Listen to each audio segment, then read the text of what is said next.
All right, let's get the other Facebook groups in here before it's officially time to go. It is December 13th, getting pretty close to Christmas time. And there we go. Welcome in. Welcome in. It is 6:31 Pacific time, probably 7:31 where you listen, although Broncos country, we know you are a state of mind, not a specific place. So wherever you are, welcome in. It is December 13th and Monday and a victory Monday. Thank goodness. After beating the Detroit Lions. Scott, how are you doing? Victory Monday for you as well. Yeah, Chelsea came back after blowing a couple leads and won 3-2. Close. But yeah, it is. It's a little somber, for a typical victory Monday for reasons that are pretty obvious that we can get into a little more. This is the first time we've been on since the news that Demaryius Thomas broke. And I know we've talked a lot about it on this channel, but you and I haven't talked a lot about it. But we won't spend too much time on it unless that's where the chat takes us. But it was a good, comprehensive win, no doubt about it. And, that was what needed to happen. We talked about it's like if they lose this game, just pack it in. You'll have closure because that will be the end of the season and the end of this coaching staff. Yeah. Yeah, no, you're absolutely right. Luckily for Denver, this game was not that close in the field. The second quarter, things were a little bit interesting there for a second, but that's why it's a 4-quarter game and why you shouldn't, lose your mind after 1-3 and out when you have 8 other possessions for the rest of the game to score some points, especially against the Detroit Lions. But let's say hello to some people come. Oh, well, first let's say hello to DWI guys coming in here. $188.88. That's the American money there coming in from the DWI guys. Ethan says, thanks for all the memories, DT. Yesterday was for you. Yeah, thank you so much, Ethan. The rest of the show is for DT and for you with that kind of support. So thank you so much. And I see the Broncos players, they're not just talking about that game being for DT. They're saying for the rest of the season for DT.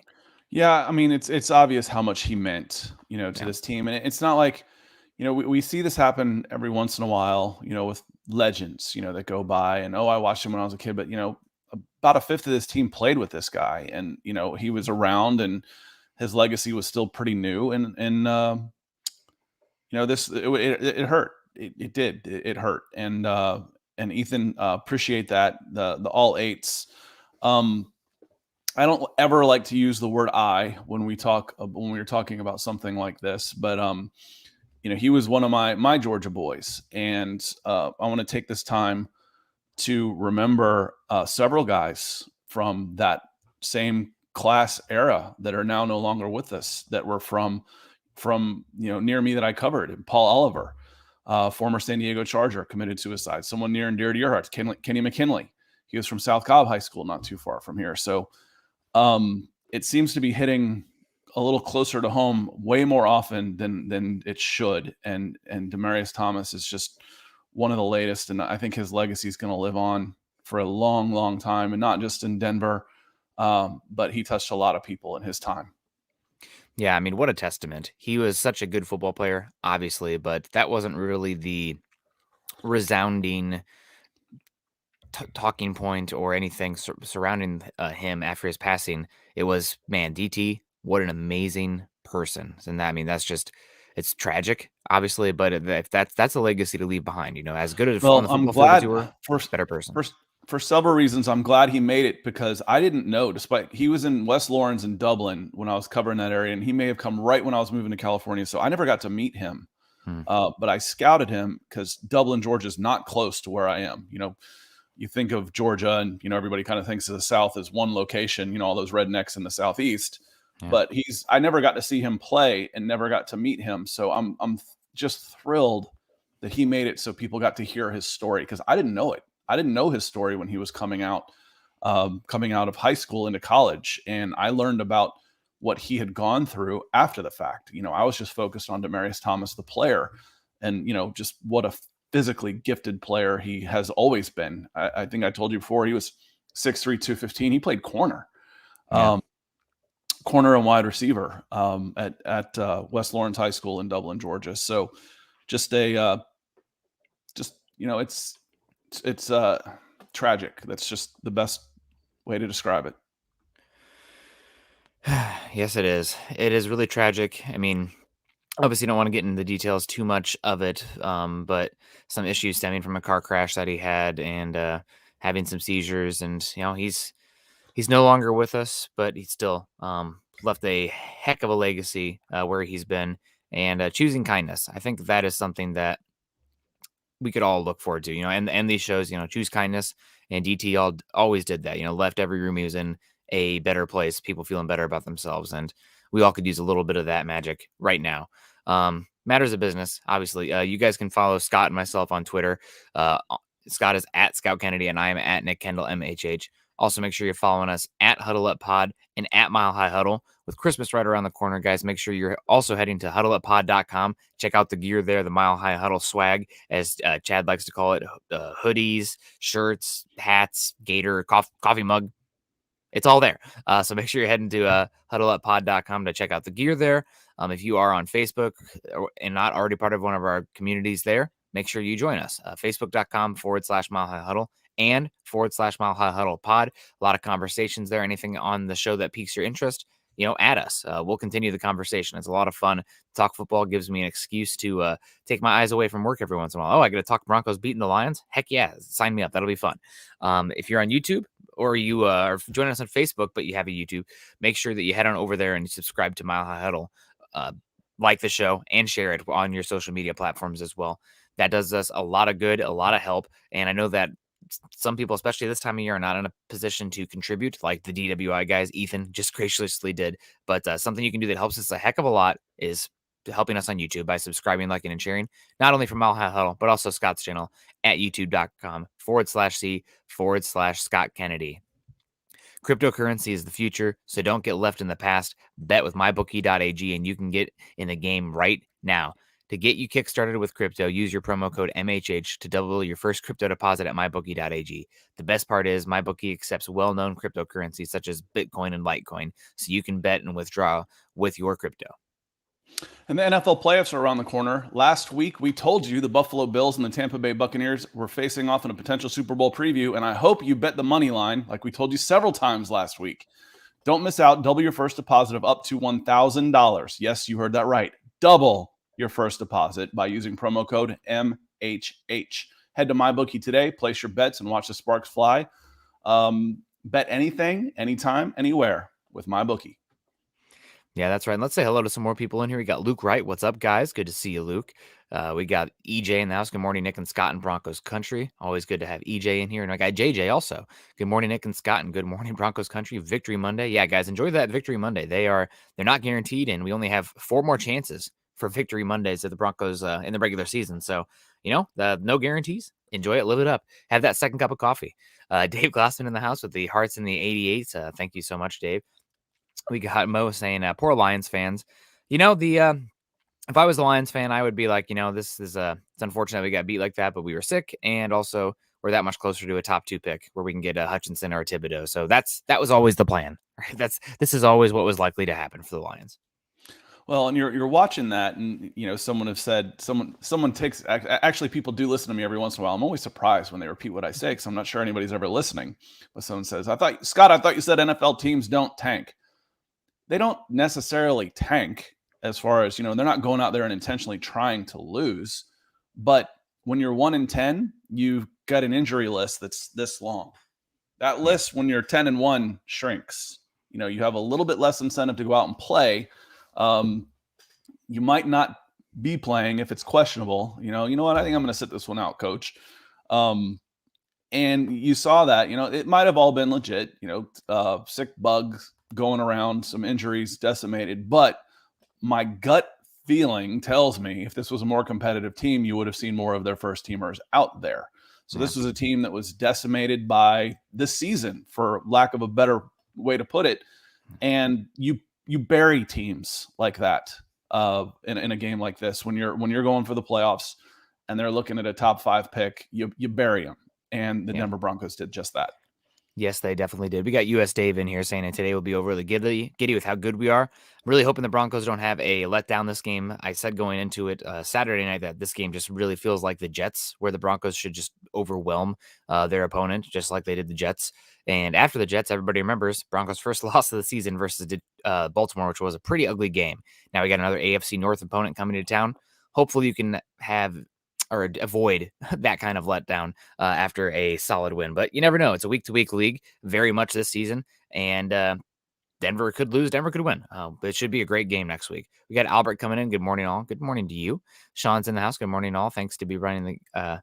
Thanks, all. Good morning, all. Thanks to the running game because Teddy looked horrible. We can get into that a little bit. But also, Mark is in the house. Good morning, guys. Albert saying Tweedy was atrocious at time, cannot find receivers. Scott, what did you think of Teddy Bridgewater in this game? Looking at his stats, they're not terrible. They're not great. 18 for 25. I've really only gotten to watch the first half so far. Okay. When you're talking about a 38-10 win, we could pull back up the things that we've talked about, and I look at the box score and I say, if this team, the ideal formula for this team is Teddy, I think I even used the term 17 of 25. I think he was 18 of 25. No interceptions, couple of touchdowns, short passes, and then 45 to 50 touches for your running backs. If you can play like that, you're going to win a lot of games. If you can establish a running game and play like that, you're going to win a lot of games. That's how this team is going to be best with the options you have at quarterback. Yeah, I mean, it's hard to be mad at Teddy for being who he is at this point in his career, when you traded a 6th-round pick and only paying $4.5 million to him. This was always the likely outcome for the season of what he would look like. I think he's pretty dinged up right now and injured, and that's affecting a lot of his ball placement. I don't want that to be an excuse, though. A lot of guys are dealing with injuries right now, and they have to overcome that. And if Teddy cannot stay healthy through the length of the season, and it's affecting his performance to the rate where he's playing like he is right now, then that's not a good quarterback. But the big thing is he's running the offense, he's protecting the football, and against teams like the Lions, that is more than enough. Obviously, there's going to be some point where you're going to have to rely on the drop back pass game. And is Teddy going to be good enough then? So far this season, the answer would probably be no. But one game, defense playing better and the run game really starting to become the identity. This Denver team is going to be a tough out for anybody. I guess enjoy it for what it is, and especially with the DT stuff coming down that's happened, and also the Melvin Gordon interview last year where he's like, I feel disrespected and not appreciated by the fans. Maybe have a little bit of perspective of where we are and what that player is, and it's winning football. Broncos 7-6 for the first time since 2016. Chance at the playoffs. And Teddy's part of the reason for that happening, because he's protecting the football and not turnovering games away. So I guess that's my take on that. Ivan coming in here. Yes. Ivan coming in here. Okay, good morning. Do you agree with that now, if we beat Cincinnati, playoffs are around the corner and Fangio staying? You'd have 3 more games after that, so it would definitely help for all those things to happen. But Broncos probably need to finish 3-1 over these 4 games. If you can beat Cincinnati, that makes that road a lot easier. Obviously, then it's just 2-1 after that rather than 3-0. But things are trending where it's definitely possible for Fangio staying. Not sure about the playoffs. 3-1 down the stretch is going to be tough, but you have a chance, and this is pretty much what you want. 8-6, and I don't think anybody counted this last game as a loss. So if the odds were 17% of making the playoffs last week, I don't think that changed.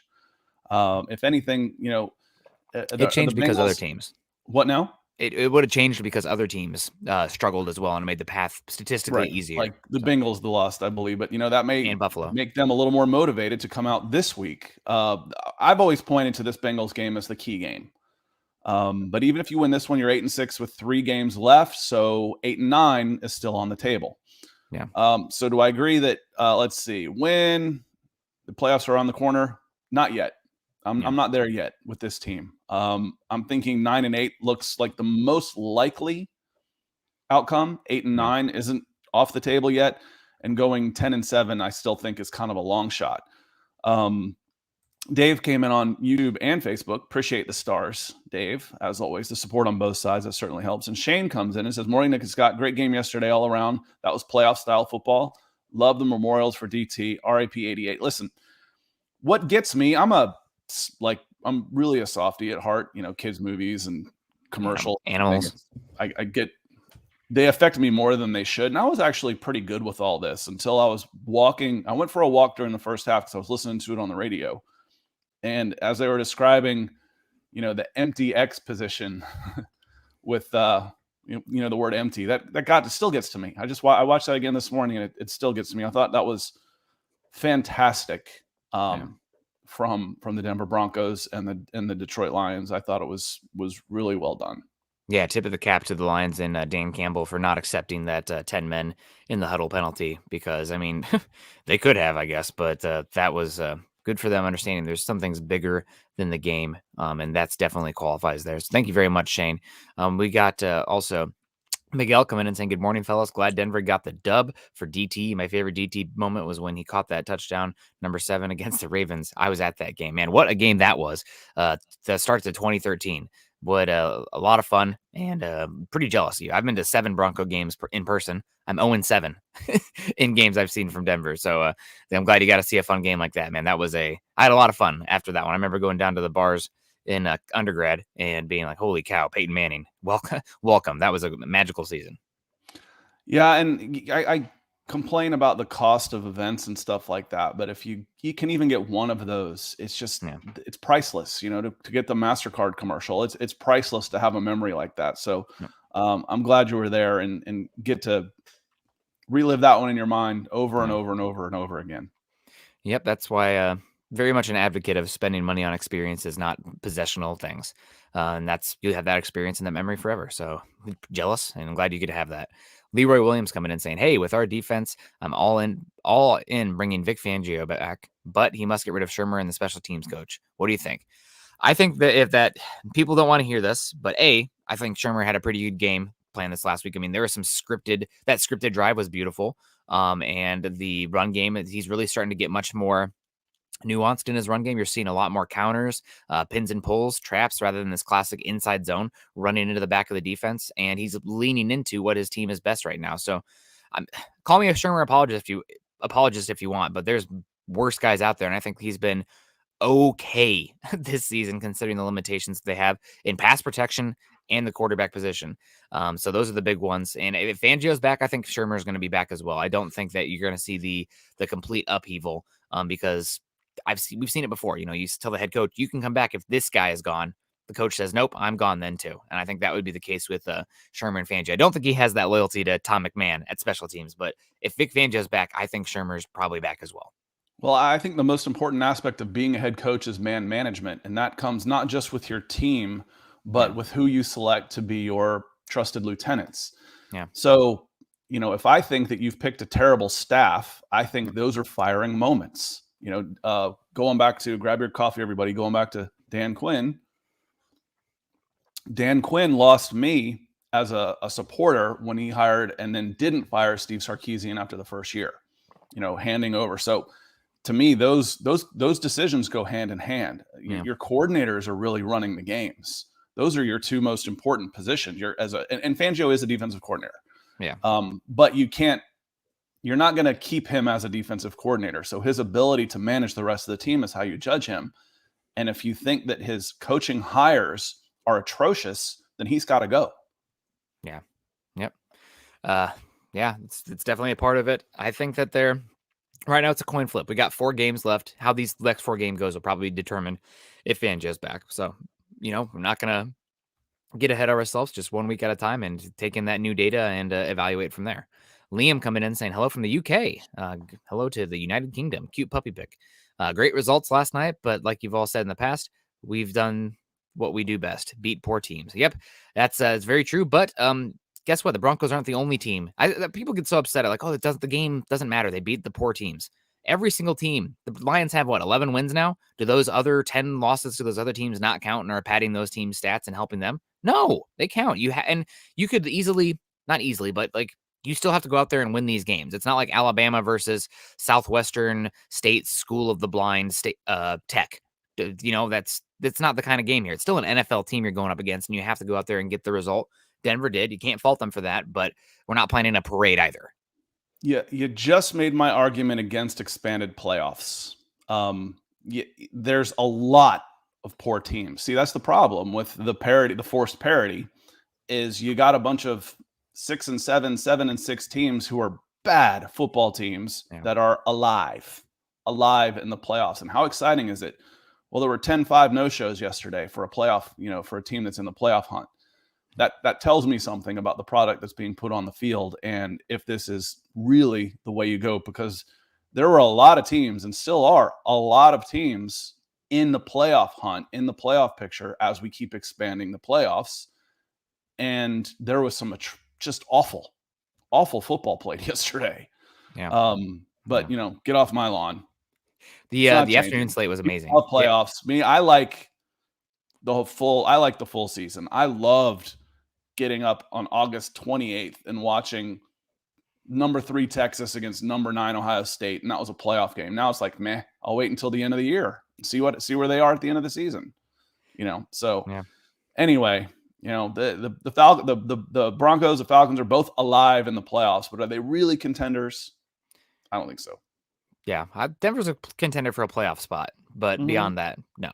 Probably not. But if you have a good defense and a run game, one game, things can happen. The Broncos are certainly closer. They've got a puncher's chance because they can go out and throw up some defensive TDs and a running game. That's good. But the problem, the question is we've only beaten the bad teams. 3/4 of the league is bad teams. That's my point. You have to beat them. If you're not beating them, you are one of them. So take care of business, put yourself in a spot, and that's what Denver has done.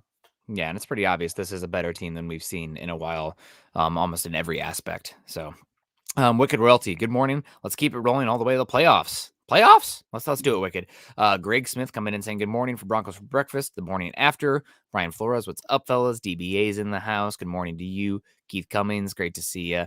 We got David saying, I'm sorry, Broncos don't deserve the playoffs. David deserves got nothing to do with it. I was gonna say, plenty of one of my favorite lines from The Unforgiven. Where's Jeremy? Clint Eastwood. Where is Jeremy?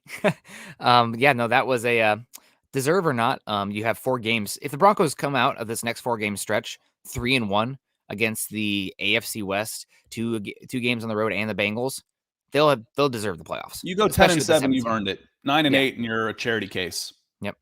Yep. Absolutely. I agree with you. So maybe they don't deserve it right now, but if they finish 10-7, they'll deserve it. DT was with our boys yesterday. What a magical day despite the sadness. 88-yard drive to end. Pure mile-high magic. Yeah, did you see that stat where the last game of the Yeah, it was brought up a lot, and that's that as Chad likes to say, we don't believe in coincidence. It's I use the term agnostic. I'm not religious. But I'm spiritual, and there's too many things like that happen to tell me that somebody isn't watching somewhere somehow. Just very cool. Yeah, it was very cool. I don't want to speak to anybody's, religion or spirituality, but I do trust one thing, and that's numbers. And you talked about 80-yard drive. The Broncos in this game, you want to talk about drives, and I saw some, we got Tim Durr. Morning, fellas. How you doing? What's up, Broncos country? This game, a lot of people in that second quarter were freaking out about the Broncos, and obviously 2 bad drives in that second quarter. The only 3 and out of the game from the Broncos in that second quarter. They only had 9 possessions, which is a really, really low rate of possessions. Still put up 38 points. And what would that be points per possession wise? Broncos, I know it's a bad Lions team, but still, the game counts. 4.22 points per possession. You know what the number 1 and number 2 team in the entire NFL are right now?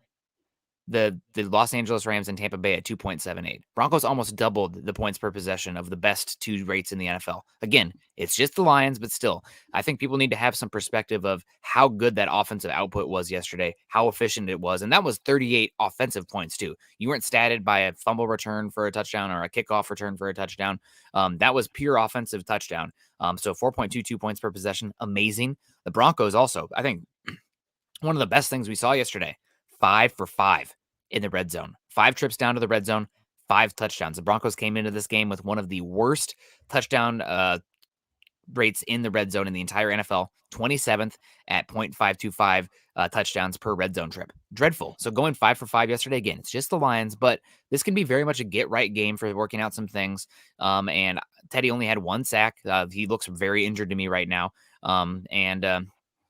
Those are things that are improvements. I don't care if it was the Lions. They're still an NFL team, and those matter. And that helps you in the long run. Yeah, go back and look at the Detroit Lions' last 5 games and look at the anomaly. There's 1 blowout in there, and it was in Denver. Peter said his prediction was decent. Mine was okay. I think I said 26-10. I was not expecting 5 for 5 in the red zone. I was expecting, I think I did 4 field goals and 2 touchdowns is where I came up with 26. So 26-10 was my pick. Michael coming in. I don't know if you're still here, Michael, since it took us a while to scroll down to this. Couldn't stay, but he's showing some love and appreciate it. And if we don't see you later today, we'll see you later this evening. We'll see you tonight for sure. Yeah, thank you so much, Michael. We got DeAndre Witherspoon also coming in saying, Happy Victory Monday. Good morning, boys. The path to the playoffs is a running game and defense and an efficient passing game. Yeah, and I said the big thing with me, I accepted once it was Teddy Bridgewater versus Drew Lock. I kind of went to a place of calm, meditation, where it's like, okay, instead of just being mad, I'm going to have to accept it is what it is with this quarterback position. And this is probably very much a stopgap. And I'm still in that same place. Teddy is missing throws. He's not pushing the ball vertically. I mean, Cortland Sutton with just one catch for 9 yards. That's not ideal, but this isn't, race for the Heisman or whatever you're playing where you have to have perfect stats for every single guy. Not to quote, again, another famous press conference, but you play to win the game. That's what the Broncos did this game. And right now they are playing to win with the limitations that Teddy has and the pass protection has. I think the offensive line pass pro is also something that we pin a lot on Teddy, but like Quinn Miners, Olay, and some pass reps. He's really good in the run game. Pass protection, not there right now. So they're leaning into what their identity needs to be to win games down the stretch, and it works. And it's limited. Yes, it's frustrating sometimes. Yes, but if it can be winning football and get the Broncos to the first playoffs for the first time since 2015, I'll take it. I don't care. Air raid, triple option, win football games. Period. But yeah, that's the key right there. We talked. I've said ideally, and I'll say it again: 17 to 25 passing, between 40 and 50, somewhere in there, touches for the two main running backs. Yep. And you're gonna be a tough team to beat. Yep. Herb coming in. It's beautiful to see they dedicated the game to Mr. Thomas, but the rest of the season, why couldn't they just have the same fire all along? Does someone else have to pass next season too? So it's really the coach's fault for this bad season or players' mindset. Players in general. I mean, I don't know if you saw the Heisman with Bryce Young winning, but he said, people have doubted me all along. It's like, dude, you were the number one quarterback recruit in the country going to Alabama as a 5-star. Like, who doubted you? So this is a thing where if the players want to use DT's passing as a rallying cry and to bring them together, that's fine. Players do stuff like this, similar to this all the time, where they're looking for any sort of emotional edge that they can get. And if that's DT passing to bring them all closer together and galvanize this group, that can be a positive thing from this tragedy. So I don't think I'm not reading into it more than the coach's fault for not getting these guys up at the players. They're just looking for something that they can focus, hang their hat on, and galvanize the group as a whole. And that's what those leaders, I think, are doing in that locker room. Well, and we've referred to this, and Herb, appreciate the comment. Yeah, thanks, Herb. And he says, "Oh, and good morning, Broncos Breakfast Show." Yes, good morning. Good morning to you, Herb. We talk about this Jekyll and Hyde team, but I don't necessarily see it that way. I see a very clear pattern here, and it's not just beating the bad teams, because there's been some teams that aren't real good that have beaten you. What I see is teams that are strong on the front lines, strong in the trenches. Denver struggled with. You talk about the Cleveland Browns, Baltimore Ravens, Yep. The NFC North type teams. Who else is in there? Philadelphia Eagles. They can bully people in the lines. You've really struggled with teams that aren't necessarily as physical up front. Denver is beaten fairly handily. I don't see any more. I don't know. I haven't watched enough of the Cincinnati Bengals to know if they are one of those true AFC North teams or if they're more finesse style. Denver's handled the finesse teams. The Chargers are one of those teams. Cowboys go back and forth as one of those teams. Mm-hmm. So I see a very clear pattern here. And what also I've seen in the past few weeks is the offensive line is playing better. So they're able to handle those teams better. So as they move forward and move towards the playoffs, I think they are getting better and better able to handle a tough, hard-nosed front seven. Can they do that against an offensive line that wants to come out and punch them in the mouth? That we haven't seen yet. We haven't seen them come out and do that yet. Might get the chance this weekend against the Bengals. Yeah, we'll obviously have a chance to talk more about the Bengals as we get closer to that one. But watching the Bengals, they are a team that has kind of found a pretty solid run game with Joe Mixon, a really talented back out of OU. Their offensive line has been playing better as of late, but really what makes that offense tick is Joe Burrow ISO passing game. They spread those guys out and they're like, Joe Burrow, pick the right matchup and get the ball out there vertically. And that's what led them back last week. And Joe Burrow is going to take those shots as well, even though he doesn't have a howitzer. He's got an incredible touch and he's a pretty good athlete in the pocket.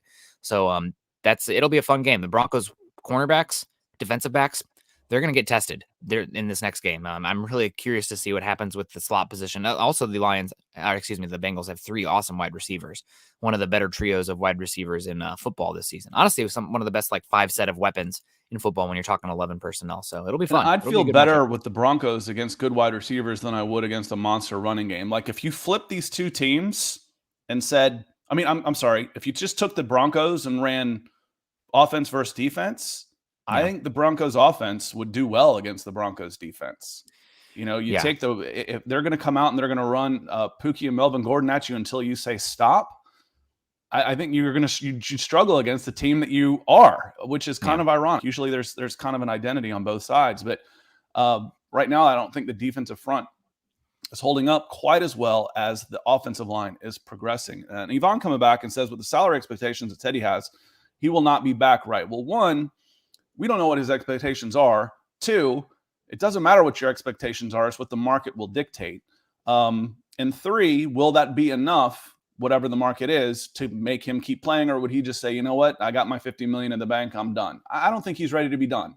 I think he's too young to be done. So it's going to depend on what else someone does out there. If you come back, you may have to end up having to double what you're paying him, but he's going to be an 8 to 10 guy. You don't bring him back for any more than that if you're the Denver Broncos. And if someone wants to offer him 20, bye, thank you, enjoy, good luck. That would be insane, and that would be a fireable offense. So whoever offers him 20 a year for 2 or 3 years is going to be out of a job in the next 2 or 3 years.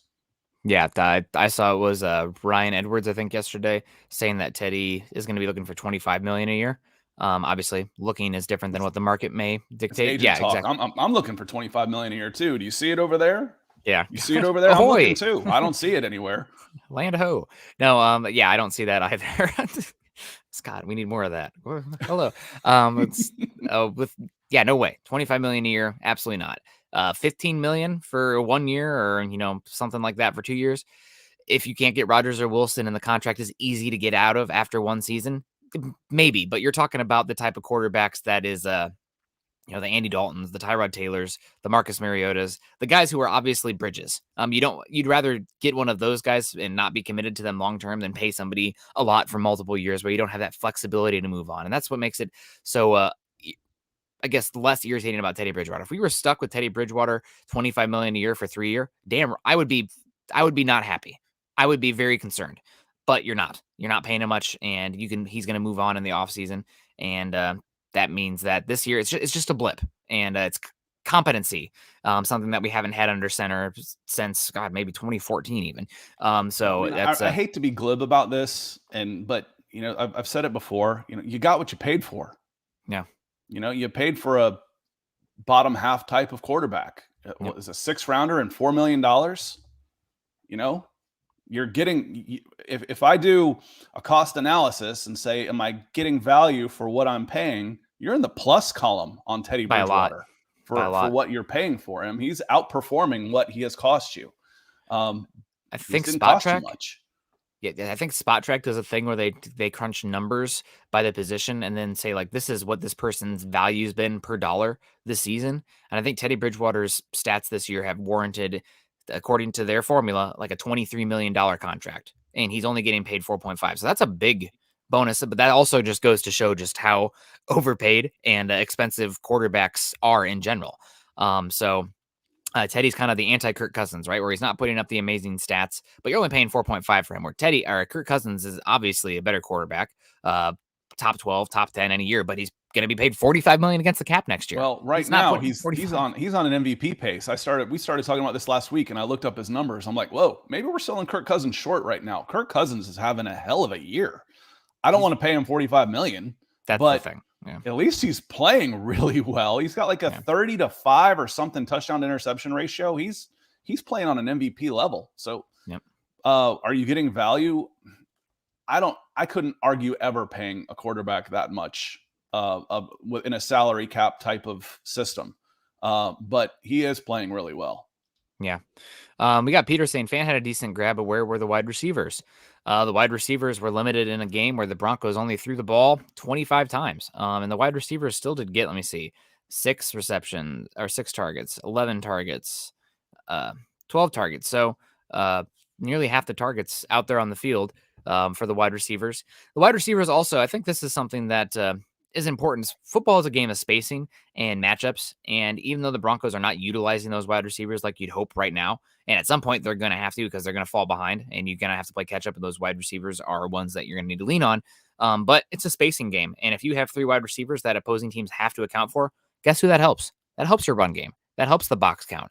Because if you don't account for those guys, you're going to put yourself in a vulnerable matchup to give up a backbreaker to those wide receivers. So even though they aren't putting up great stats right now, that I'm not super worried about it long term. And I also got a question coming in from BNS. Good morning to you, BNS. Hey, Nick, why pay Cortland Sutton all that money for Teddy Two Picks to never throw to him?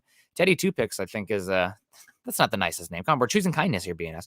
But the reason you're paying Cortland is because it's not just this season, it's the next 3-4 seasons, right? Mm-hmm. You have a young player under contract where you don't know who your quarterback's going to be after this year, but you do know that he's going to have some weapons, whether that be a veteran and that's luring in a veteran or helping a rookie transition as easily as possible.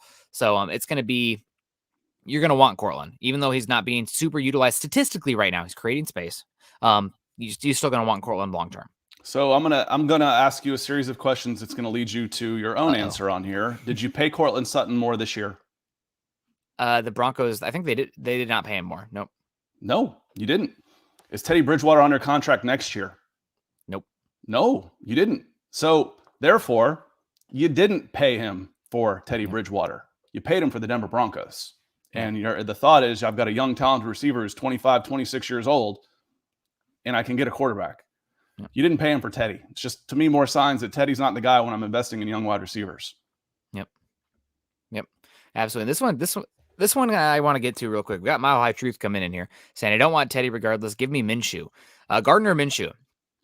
This is maybe just me being very much I want to like football players on my team first for their football ability and second for that extra stuff.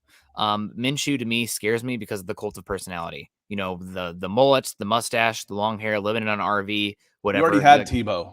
Yeah, that's the thing. I don't want to have a quarterback who's marginal that fans are screaming for to keep because of his personality. You know, if he's amazing and has all that stuff, if he's out there playing like Patrick Mahomes or Aaron Rodgers and then he has all that stuff, God bless him. I'm in. But if he's like borderline backup starter quality and people are screaming to keep him because of stuff that's extracurriculars, I'm not about it. So I'd take Minshew, but he scares me because I worry that the fans will be hung up on him, and I'm tired of fans being hung up on obviously marginal quarterbacks. Yeah, again, there's the hope that's involved there. I've seen the latest mock draft has the Broncos. Some mock drafts has the Broncos taking Malik Willis at 16. Do you get your quarterback of the future? It's just it's so hard. It's so hard to get a quarterback. Even if you in a quarterback heavy draft and you drop one in the top draft one in the top 3, there's still no guarantees there. So it is tough for sure. And then, Miguel coming in with some more stars again. So I really want Demaryius Thomas to be the catalyst to make a 4-1 run. I hope it happens. I'd like a 4-1 run for Broncos fans.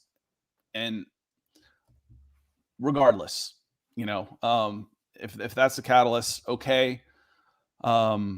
It feels a little selfish. I love the way that Demaryius Thomas was remembered yesterday. Now take care of business. Yep. Yeah.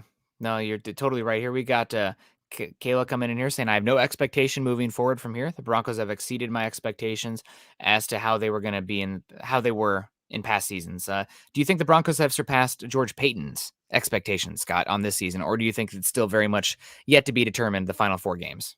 I think it's still, I think so far they're on the under on that. I think he would have expected more than he's gotten. I think, have they? No, they haven't. They haven't met his expectations to this point, and that's why we still talk every week about potential coaching replacements and quarterback replacements and those type of things, because I think those go hand in hand. A better quarterback, I think, makes the coaches look better, but I don't think a better coach is necessarily going to make Teddy look that much better. He is who he is. He's got more of a track record. From a PR perspective, I thought Fangio really hit the low point after that Dallas win. I was pretty appalled, I think is the right word, how he behaved after that. And then, I think he learned. I don't know if someone took him away or he actually, you watch yourself after that and you cringe. You're like, oh God, I sound like a dick. That I think I've liked the way he's conducted himself, and that'll help. If you can win some games and get more fans on your side, and that'll help. But I'm still saying 9-8, miss the playoffs with 11,000 empty seats a mile high and boo birds. You're in trouble. You're in big trouble. Yeah. No, absolutely. But again, at 38 points this game, Broncos probably going to have some uptick in offensive efficiency metrics with this Lions, but season's going to come down to these final 4 weeks. You're right there. You're right where you had hoped you would be at worst. And we're going to find out. We got Mr. Boggins coming in and saying, if we don't get Russ or Aaron, obviously Russell Wilson or Aaron Rodgers, who's a veteran you'd want to bring in the Broncos to bring in? Gosh, it's terrible to say this, but whichever guy is cheapest for the shortest. If you're going to sign that type tier of quarterback, I don't want to be committed long term. So if that's Tyrod Taylor, if that's Andy Dalton, if that's Marcus Mariota, I don't really have strong feelings about any of them. So it's the same with this quarterback class. There's 6 guys. It's like, give me the last one on the board because I don't feel great about any of them. So that's where you're at. And that's one of the reasons that a lot of people were screaming about quarterback last year. Surtain looks amazing, but it's just, this was the scary zone for the Broncos at the quarterback position. They're going to be aggressive with Russell Wilson and Aaron Rodgers though. And let's manifest that. I'm going to keep that mindset. Well, that's still possible. I'm going to live in the world where that could happen. Yeah, another year of limbo would be tough. But what are you going to do? You can't control. It's not up to us to control that. If they take a swing on a guy, and I think they will. You've got so much. You've got draft capital. You got cap room. Go exploring. That's the fun time. That's the fun time. Mr. Boggins getting dirty this morning. Yeah. That's the fun time to be a general manager. They've got a lot of tools and a lot of resources at their disposal for this offseason. Yeah, no, absolutely. And I want to give a shout out here to, again, Mr. Boggins. But this is one player that I've been banging the table for all season. I don't see Richie Rich in here because he always likes to poop on the defensive line. Then I'm like, hey, Draymond Jones has been incredible this season. I know that he hasn't had the the sacks, but his pressures and how much he's getting double teamed, and honestly, his run defense also has been pretty good. If you double team him and run right at him, he's not the heaviest guy in the world. Sometimes you can get him knocked back there. But Draymond Jones yesterday, you said you listened to it? Mm-hmm. Have you watched the first half? Well, I saw the first half, so I saw his sack. Did you see that I wanted series? to call out Jonathan Cooper on that one because Jonathan Cooper was coming off the edge on his first sack. 53, right? Sometimes I get him and Reed. Yep. No, yeah, Reed was out. I saw 53 fly. Cooper coming across the left edge, forcing Goff up into the pocket right into Draymond, who had gotten pressure. So it was good. I heard the word several times after the game yesterday, complimentary. So it was good complimentary line play. I flush him, you bag him. And that was good. I have not watched the second half yet. Okay, there was a series. It might have been in the. I don't remember. The radio announcers called that. We might as well just put the video up and call this the Draymond Jones series. Just label it that way. Well, the run stop. He had the sack on first down, but the run stop on second down was so violent. I mean, the offensive tackle and the running back were just blown up. I don't remember which offensive lineman it was, but that's worth going back for. Draymond Jones was a beast yesterday. He's been a beast all season. So the Broncos, you guys, we talk about like, oh, who's next for the Broncos to get paid? Who's on this team that's going to get some money? Broncos, this offseason, if I were George Payton, some of that extra money that we have, I'm seeing if I can lock up Draymond Jones before he gets to the market because he's been very good. I don't think he's ever going to be. It's pretty rare for any team to have your best pass rusher, your alpha, be an interior pass rusher. That probably means that you have some issues at edge. But Draymond Jones has been the best Broncos pass rusher this season consistently. Their most impactful defensive lineman. Probably want to bring him back. He's been so good. Shane Daniels coming in. Concerning the challenge flag, yes, Fangio needs to be a better person up top to help him on challenges. However, I would have challenged that as well. The ball was moving prior to being hit, going down, and it was questionable. Teddy needs to become a bit more decisive with passes. He likes to hesitate and then hitch in his steps right into defenders. Yeah, the first one, Vic Fangio's, I know that it's kind of the thing where everybody's just waiting for the whoopee cushion at this point, but I agree with Shane. I don't think that was the worst challenge yesterday. I think with what is a catch? What is possession? You have you still have 2 challenges, and if you get that turnover there, you get the ball in plus field or you get the ball in plus field position, and you have a chance to. I mean, that would be game at that point with that one. So I understand that the challenge there is frustrating because he lost it, but when you have 2, I think that one was worth the odds of losing it. Right, like there's sometimes like the Chiefs game too. That one they lost that fumble against Travis Kelce. That's worth it for that situation. I think this one is in that same category where like I had no trouble with the challenge flag being thrown against Kansas City. I would have thrown that one. I said they probably won't overturn it because it's too close. It'll be one of those where the call stands. But I also said, and then Fangio said it afterwards too, if they had called it a fumble, they wouldn't have overturned that either. Yeah. It was bang, bang. So how many times I didn't in see these that games, play that you're speaking of. It seemed to me that it was early. I thought it was early though. I think it was in the second half. Okay. Then I watched enough games that I might have gotten confused. I'm like, why are you challenging that one? Yeah. What are you going to get out of this? I think that may have been a different game I was watching. It's like, even if you win the challenge, it's like, so what? Which is when you don't challenge, if you do, it's worth a timeout to, especially in a game that you're dominating like this, to roll the dice, even if it's 1-5, you get it. Think of it as taking a timeout to reset and reorganize and do all that stuff. So that's not necessarily a bad thing, team. And we were talking about this a little while ago. This is how far behind I am getting up our contributors as I'm going down through the scroll. And Money Moore, as we were talking, says last drive was 88 yards. God sent an angel to Mile High yesterday. His name's Demarius Thomas. Yeah, it's sometimes that stuff's a little spooky. It's a little spooky. In this type, not necessarily spooky, but wonderful. It was in this case. Appreciate the comment, Money Moore. And I also saw that yesterday, another kind of thing with the numbers. Justin Simmons was going to donate, I think, $88 for every tackle the Broncos made yesterday on the field, or every tackle that was in that game. Either way, the final total comes out to $5,280, which is exactly the feet above sea level that is Mile High. So just all these things kind of just add up. It's like, that's weird. But we got some supers coming in here. 88 from our guy again, Ethan. Dollars here coming across the pond, giving us the dollars, saying, now just think if Shelby could play up to his contract. Imagine what Draymond could do. Yeah, Shelby's been a little bit disappointing this season, but I got to say, Shelby had a solid game against the Lions. I think he had 2 or 3 balls batted down at the line of scrimmage.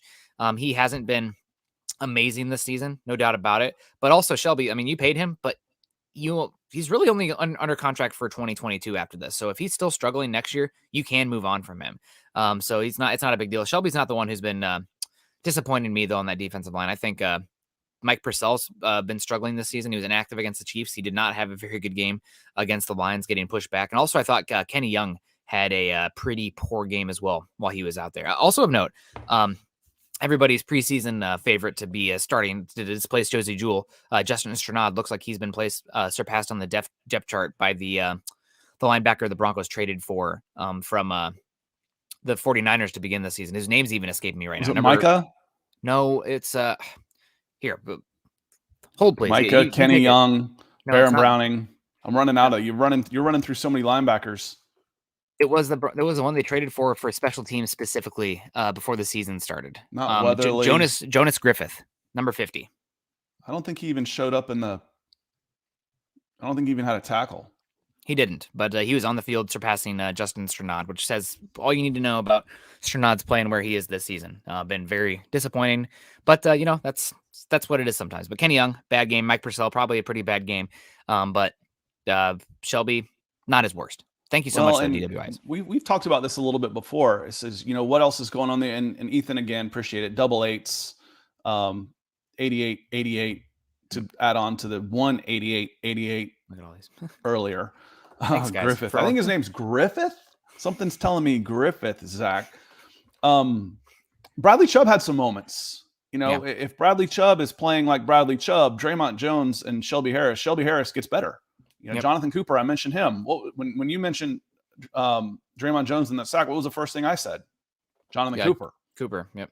So when you've got Malik Reed getting blocked out of the running game by tight ends, that means your defensive lineman on that side is going to be facing guards and tackles, double teams constantly. It makes it tougher. Now, if I've got an edge who is, it all works together. Now, if I've got an edge that is now a threat, it's going to make my interior lineman better too. So I'm not willing to put it all on Shelby just yet, and certainly not questioning his effort just yet. Maybe the production, but there's been a lot of injuries over there as well, and hopefully Bradley Chubb will come in, get healthy, stay healthy, play for a contract. He's got next year, he'll be a free agent after next year. Play for that contract. Go get it. Go get somebody to offer you crazy money and then get franchise tagged. Yeah. He's playing right now that he's going to get paid. No doubt about it. And they talked about him this offseason like he was going to be great. And he has been great. But the thing about interior defensive linemen a lot of times is unless they are truly, truly special, Aaron Donald, the Jeffrey Simmons, Chris Joneses of the worlds, which I don't think Draymond's in that tier of those guys. But he's been incredible this season. And they kind of need somebody outside to play a little inside-outside twist stunt game with and to free up. And the Broncos haven't had that this season from the edge. But you saw it, you brought it up, that Jonathan Cooper one. When you have an elite edge player like that, that frees up the Draymonds for the quarterback stepping up or being flushed from the pocket to chase him down. Because it means you've got to take that guy with a tackle instead of a tight end. And if there's if I'm taking my 300-pounder away from my interior lineman just got better. So synergy. Like I said, to me, it's the most disconcerting to me when I see an edge getting blocked out of the play by a tight end, because we certainly don't see that with the Broncos. That doesn't happen very often. Yeah. We got Jelly coming in here with $9.99. Thank you so much, Jelly. Here's what I think if we get into a wild card game. Who the hell wants that everyone and their mother knows that this team is not a contender? Not with this coaching staff. We are only prolonging Vic's stay. #MHH. Well, Jelly, I'll answer for you. Thank you so much for the $9.99 super. But I the hell want that, because I want all the bites out of the apple I can possibly get. It's hard enough to get to the playoffs. This team hasn't been there for a bit, and I think that experience would be important. Also, you're 7-6 right now. You're not going to have a good draft pick no matter what. So like losing is not going to catapult you up the draft board. So why not go to the playoffs? Why not get that experience? Why not get a bite out of that apple and give yourself a shot? Because you saw it this year. People were betting against the Broncos with the Chargers coming to town. Oh, Chargers should kill them. Denver sucks. Denver whipped them. People were saying that against Dallas. Every dog has its day, and you never know. Yeah, that's why you play the game, right? That's why the games are not played on paper. You go out on the field, play the game, and give yourself a chance. Hell yeah, I want the playoffs. Prolonging anything, I'm tired of this prolonged exodus from the playoffs. The longest streak ever of a team that's won the Super Bowl not making the playoffs. That was true 2 years ago. We don't need to keep extending that streak. Let's get to the damn playoffs. I'd be interested in how many head coaches have lost their job after making the playoffs. Now Schottenheimer that comes to mind. It's probably happened. It would not surprise me. It's probably happened. But especially now that we've got an extra playoff spot, that 9-8 and eking into the 7th spot in the playoffs might not be enough to keep you. So, again, I understand. Trust me. I call these guys behind the scenes spoiled a lot, because you don't know what it's like to be a fan of the Detroit Lions or the Atlanta Falcons. Y'all have had an alpha franchise, and to be 9-8 and make the playoffs is, yes, we're really excited. Yeah. We're really excited, but in this case, the expectations are different, and this roster is different. And the question was earlier, do you think it's met the expectations of George Payton? I don't think 9-8 and eking into the 7th spot of the playoffs will do it. And then do you make a type of and everybody's saying John Fox, so I'm going, yeah, I guess I'm thinking maybe John Fox was one of those guys. That's what you love the chat for. Yeah, thank you. So I understand, it's like, listen, I don't want to just keep hovering around 500 with this coaching staff. I'd almost rather lose. I get it. Trust me, I get it. So do you think Teddy will get paid? Not 20+ million. Not in Denver. Not in Denver. I think that's the case. If somebody might be desperate to do that, let them, because they just hurt themselves. They just took themselves out of playoff contention by hamstringing the rest of their roster by getting him. Teddy Bridgewater is fine for Denver because you're not paying him. He's $4 million and a 6th-round pick. Didn't cost you anything. I've said that 5 times already. Yep. Paying him, giving him franchise quarterback money would be asinine. Yeah. Yep, it would be. Do I think Teddy gets paid? Probably not from Denver. I think he is also right now. He looks much more meek, and his ball placement is different than it was earlier in the season. I think he's dinged up. But again, that sounds like an excuse to me. if anything, I'm putting that in the negative column for Teddy. Maybe that's unfair. I mean, yes, he's out there, he's playing dinged up, and he's tough for doing that, no doubt. But it's an 18-game season, and the way Teddy plays football, he invites those hits. He's a little bit greedy in the pocket sometimes, hanging onto that football too long, inviting pressure, waiting for that guy to break open instead of hammering in one because he doesn't think he has the arm to hit some of those windows. So he's getting those hits. And while he's playing through injury right now, and that's part of the reason I think his stats haven't been as good, that's part of the equation for Teddy as well, because you're not going to be healthy after an 18-game season the way he plays, and you're going to have to go out there and perform, because that's true for all these other quarterbacks as well. You're going to get hit, and you're going to have to play through injury. Aaron Rodgers right now is playing through a severe toe injury. Russell Wilson coming back from the finger injury right now. That's the game. So it's part of the equation, and for me, it's a reason why Teddy is not doing as good as he was as early in the season, but it's also a reason why he's not the guy for me. It's another thing in the negative column for me. Well, N8 coming here. I'm going to call you Nate. Says if they make the playoffs with Teddy, it might be more seductive for Rodgers. Absolutely. So this is a playoff team. I mean, Teddy's okay. At best, he's okay. He's not awful. He's okay. And that's what we expected coming in with I think I said somewhere between 15 and 20 at the end of the year in quarterback ratings. He's surpassed that. He's okay. Rodgers is going to be a 1-3. And if he looks at that and Rodgers says, man, I need a change. I need to move. I need to go somewhere. My last couple seasons, I want to win. Wow. That team made the playoffs with that quarterback play. Good Lord. Sign me up. So yeah, there's something to be said there. When you're drafting, 15 to 18, what's the difference? I'd rather make the playoffs and all the positive things that can go with that. So Nate, that's a really good comment. I really like that. Yeah, I mean, that's the case with Tim Tebow with Peyton Manning, right? The Broncos won a playoff game with Tim Tebow under center, a guy completing 2 passes at Arrowhead for a win. I can take that team to the Super Bowl. So God bless you, Peyton. You did. Tom Brady going down to Tampa Bay. You got Mike Evans. You got Chris Godwin. You got a good offensive line. You got a coach in Bruce Arians. Some pieces on that defensive line. I'm Tom Brady taking his talents to not South Beach, but the Bay. I think they're in Tampa, obviously Tampa Bay. And it looks pretty good. That's not South Beach. Not South Beach. I've been to Florida like 3 times. Don't kill me for that one. I always drove too. Crazy. Yeah, I know that Denver making the playoffs this year with Teddy Bridgewater, with how limited he is. He's not losing the Broncos games because he's protecting the football for the most part, but still, he's also not creating plays with his arm right now. He's struggling. His ball placement was erratic in this last game, no doubt about that. But you're hoping that you can lure in a quarterback with this team, this roster, this season. I mean, I think that's been the play the whole time. After you couldn't get Rodgers this offseason, you didn't trade up for Zach Wilson or Trey Lance, even though there was a lot of rumored interest there. Now you're interested in bringing in one of those veteran quarterbacks. That's the play.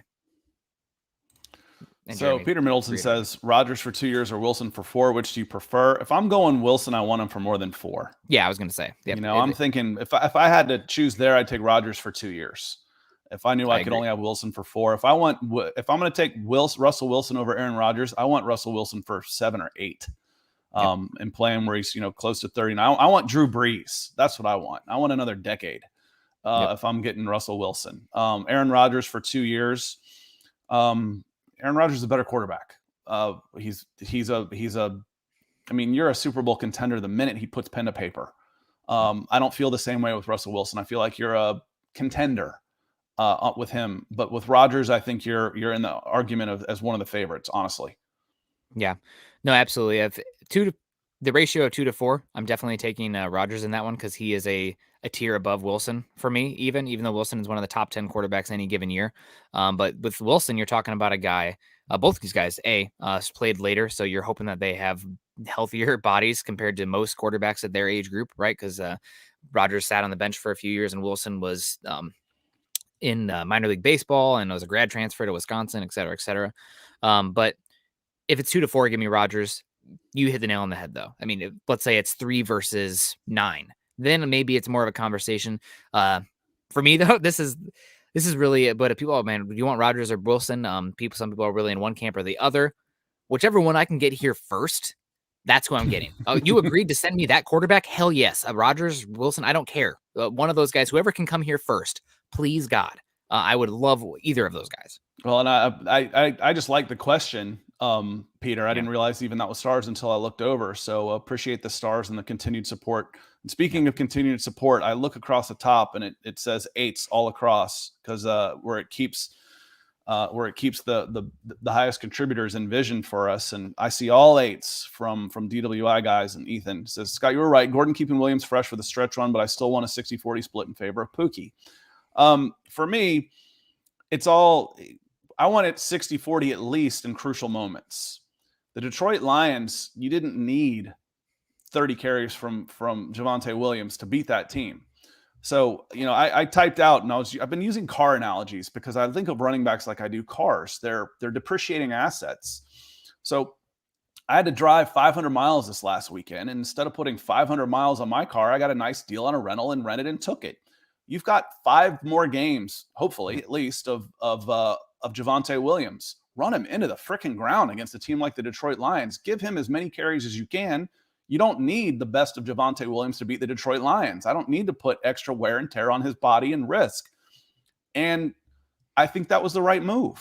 Now, when it comes time to, it's 21-21 in the fourth quarter against the Cincinnati Bengals, by God, I want Javonte Williams touching the ball every freaking time if I'm going to go to a running back. So for me, it's the situational, not necessarily who gets more carries and who doesn't. I want him getting more carries when it counts. As long as that happens, I think you're headed the right direction. You're using him the right way. I have a hard time getting upset about the Gordon Williams touches because both of them are playing so good. Mm-hmm. Both of them are playing like top 20, top 15 running backs right now. Both of them are good in the pass protection game. Both can do outside the tackles, inside the tackles stuff.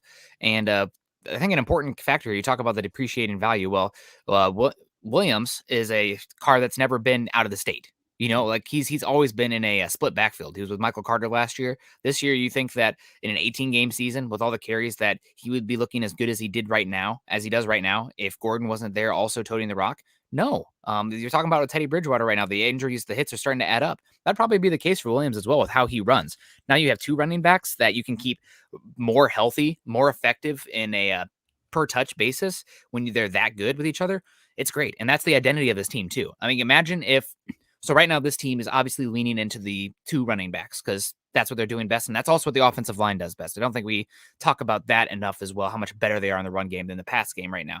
But let's say you only had Gordon and then Damari Crockett was out there yesterday for a play or something. I saw him on the sideline. One of these guys goes down because it's a running back position, right? Knock on wood, it hasn't really been the case this season, but one of these guys goes down. Well, there goes your whole identity. Because you have 2 of these guys, you kind of built in a little fail-safe to get you by for a little bit where the running game can still be your identity with one of these guys injured for a bit or not as healthy for a series or a game, et cetera, just like we saw versus the Chiefs where Williams got a big lion's share of the touches. So I don't think it's a bad thing at all. This is what we call a good problem. Oh, we have 2 running backs who are deserving of the football. Oh, boo-hoo. We should definitely use both and be appreciative of both while we have it. Yeah, I think the split has been handled really well. And against the Detroit Lions, getting Melvin Gordon more touches makes sense to me. It just does. That's not an indication of what's going to happen in the future. Again, you mentioned, if one of those guys goes down, if Melvin Gordon goes down and you get Javonte Williams the ball 30 times a game, that's good, but not for an extended period of time. I don't want him getting 30 touches and 200 yards of offense every game. And then you're going to get him for 2 years and you're going to burn him out. He's going to be worn out. So I think the split with the running backs has been handled very, very well this year. Yeah, I mean, you look at either of these running back stats and you're like, why doesn't that guy get the ball more? Well, it's because the other guy's equally good. So now, both of Nick, them. Sorry to interrupt, but that was the problem I had earlier. We specifically hit this during the trading deadline. Was one's getting 12 carries and one's getting 10. No, that's the problem I had. I want 40 touches between them, split them up. So, when we talked about the trade, I said, absolutely, I trade Melvin Gordon because I can get anybody to carry it 8 times. Who cares? You're not using either one of them. Why do you need both? Now you're using both of them. And I think it's definitely a positive. Yeah, absolutely. And we got Miguel coming in saying, I want the 2 backfield set. Look at Cleveland for the blueprint. The 2 backfield set is only as good as your offensive line still. Obviously, we're really giving these running backs their flowers right now because they've been playing good football this season. But if you want to use that 2 running back set, the Broncos probably still want to further invest in that offensive line as a philosophy, because they're okay on the offensive line right now. They're much better in the run game than the pass protection, like we've said. But that right tackle spot, maybe another interior offensive lineman to push them, and Quinn Minor's improving in pass protection, and Lloyd Cushenberry. Both those guys have been up and down in pass pro this season, and Dalton Reisner. Honestly, the entire interior has been up and down there. I But would be it would be surprised going back to Mike Boone at how much he's getting paid. Yeah. You've got some money tied up in the running back positions because you don't have any tied up in your quarterback position. You can spend in other areas. But he's only got a 2.6 million cap hit this year. That's pretty high for a second string running back, let alone a third. And then an 800,000 cap hit next year. So, can he step up to the plate where you're getting him 15 touches a game next year? Maybe we'll see. Yep. Absolutely. Well, thank you guys so much. We had a lot of fun today on this Victory Monday. Shout out to the running backs, the offensive line, Draymond Jones, the defensive backfield in general. Good game outside the second quarter, and all the coaches and all you guys. I mean, DT would have been proud, I think, of this team, the way they played yesterday. And just let this be a reminder again to make sure that you are appreciating people and cheering for people in their moment, and having a idea that, while it's football and we can criticize these guys for being football players because that's the position they're in, they're still people, and you don't want to take the humanity out of the game. I think that's one of my my big takeaways with the DT passing. Just to be kind, like he chose kindness, and appreciate people for what they are while they're here, because I feel like DT did not get that as much as he deserved for how great he was in Denver and how good of a person he was in Denver while he was playing. So I don't know, Scott, any final thoughts on this Lions game or anything? My final thought is I like how Nick always ends a show with choose kindness. I guarantee you, if Nick and I got beyond just football, we see eye to eye on a lot of football things. We disagree on a lot of stuff, and that's okay. That's okay. I like Nick, and I think he's open-minded and willing to have discussions. It doesn't cost anything to be kind. Choose kindness, I think, is a wonderful message, and follow that lead that Demaryius Thomas is now much more famous for, unfortunately. Yeah. Choose kindness and also choose compassion. I think those are two big things that we've gotten away from, but we have the ability to make that choice every single day to be that kind of person. So I think that's we can strive for that. And if you need DT's passing for that kind of reminder, then just like this team maybe is using that as a rallying cry.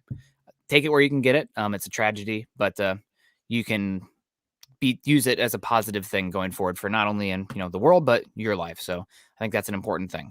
Guys, gonna have to do it for today on the Broncos for Breakfast show. I got to get in onto work, so we appreciate you guys. Follow Scott on Twitter. Scott is at Scout Kennedy, and also make sure you're following me on Twitter at Nick Kendall MHH. While you're over on Twitter, follow us at Huddle Up Pod and at Mile High Huddle. If you're on Facebook, make sure you're joining our community at facebook.com/Mile High Huddle and facebook.com/Mile High Huddle Pod. YouTube folks, make sure if you're not already subscribed, like, and share to the Mile High Huddle channel. We're live 5 days a week, mornings and evenings, a lot of times as well. Monday, Tuesday, Thursday, we're at you live for Broncos for Breakfast. Every single evening we have a live show as well. So make sure you subscribe, like, and share to get that brand out there, and know that way when we go live, you're not going to miss it, and you can join in on the community and the discussion. Make sure also you're following youtube.com/C/Scott Kennedy for Scott's channel. Scott's going to have to hold down the fort himself this Wednesday because I will be mile high in the air heading back to Iowa, but get a chance to talk another good Falcons win this week. Falcons with I think I saw their point differential is like 104 or something, and they're right there. It's crazy. Crazy team. Crazy. I mean, what's crazier than that is they're 6-2 away from home. Yeah. Mercedes-Benz. It's not great. But thank you guys so much. I'm also another one here for Mark Lindemo. Choose empathy. That's another one. Compassion, kindness, and empathy. You guys, we love y'all. Stay safe. Go Broncos, and we'll see you tomorrow morning.